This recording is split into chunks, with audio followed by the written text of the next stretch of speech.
रोज रोज लहान मुलांच्या टिफिन मध्ये काय द्यायचं हा प्रश्न प्रत्येक आईला पडतोच ना। मग या प्रश्नाचं उत्तर आज मी इथे घेऊन आलेली आहे। तर हॅलो फ्रेंड्स, स्वागत आहे तुमचं आपल्या वंशिका क्रेविंग चॅनल मध्ये। तर आपण आजपासून एक खास सिरीज सुरू करत आहोत, लहान मुलांसाठी हेल्दी आणि पौष्टिक रेसिपीज। या सिरीज मध्ये तुम्हाला प्रोटीन युक्त, चविष्ट आणि मुलांना आवडेल अशा अनेक रेसिपीज पाहायला मिळतील। आणि आजच्या पहिल्या भागात आपण बनवणार आहोत मस्त मोड आलेल्या मुगाचे कटलेट। तर ते कसे बनवायचे त्यासाठी व्हिडिओ शेवटपर्यंत नक्की बघा आणि वंशिका क्रेविंग चॅनलला सबस्क्राइब करायला विसरू नका।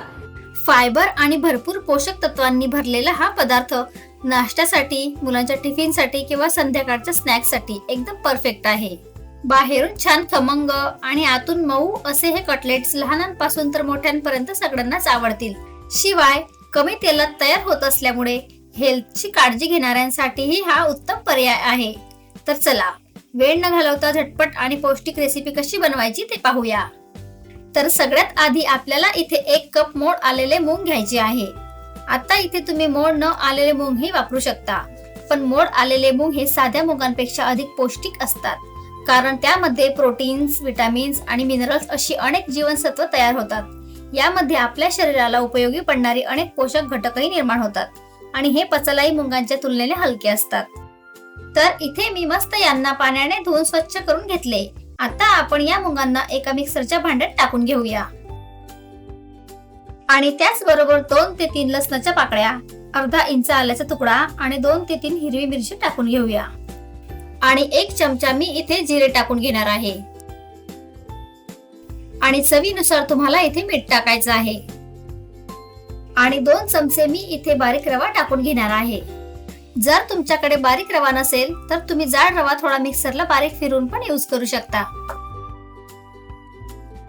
आता आपण इथे अर्धा कप पाणी टाकून घेऊया, जेणेकरून हे मिश्रण बारीक व्हायला मदत होईल आणि शेवटी थोडासा कोथिंबीर घालून घेऊ। आता हे मिश्रण थोडं जाडसर वाटून घेऊया, अगदी बारीक पेस्ट करायची नाही, थोडासा दाणेदारपणा राहू द्यायचा। अशा प्रकारे तुम्हाला इथे हे मिश्रण दळून घ्यायचं आहे।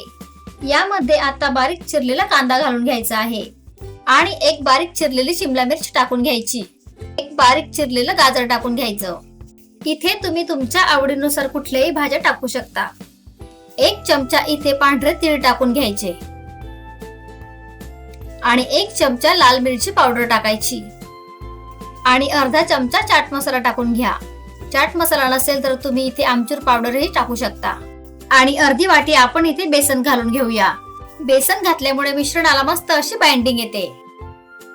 आता हे सगळे साहित्य आपल्याला एकत्र छान मिक्स करून घ्यायचं आहे अशा प्रकारे। जर इथे तुम्हाला मिश्रण थोडे सैल म्हणजे पातळ वाटत असेल तर तुम्ही यामध्ये रव्याची मात्रा वाढवून घ्यायची किंवा ब्रेड क्रम्स जरी ऍड केले तरी चालेल। तेही नसेल तर भाजलेल्या पोह्यांची पावडर करून तेही तुम्ही इथे वापरू शकता, पण जास्त पाणी अजिबात घालायचं नाही, कारण यामध्ये कांदा टाकलेला असतो, या कांद्याला खूप पाणी सुटतं।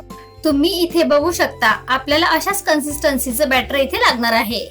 आता हे मिश्रण 5 ते 10 मिनिटे असंच ठेवायचं, म्हणजे मसाल्यांचा स्वाद छान मुरेल।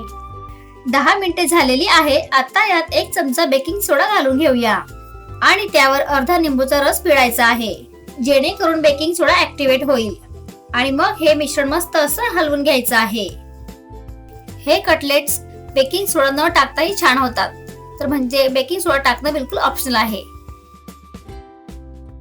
तर चला, आता हे कटलेट्स आपण शॅलो फ्राय करून घेऊया। तर फ्राय करण्यासाठी मी इथे नॉनस्टिक पॅन घेतलेला आहे।